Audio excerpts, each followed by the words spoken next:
نه دکترم نه مربیم. تو اکسپرا دکتر و مربی زیاده. با این دوتا حرکت چربیای شکم پهلو تو آب کن. همین دوتا کلمه شده نوندونی مربیای مجازی. تو مسابقات یکی از باریکترین کمرها رو داشتم. به عنوان کسی که بدنساز نچرالم، مدال جهانی دارم، من اگه چیزی میگم تجربه خودم رو میگم.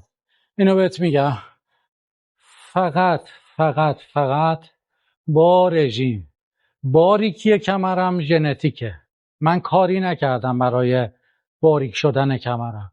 باریکیش ژنتیکه. آب شدن چربی شکم پهلو فقط با رژیمه. به عنوان کسی که چربی 6.5-7% رو تجربه کردم اینو بهت میگم. سومی جهان رو دارم، نچرالم هستم، با یه کراتین کلن تمرین میکنم و مسابقه میدم.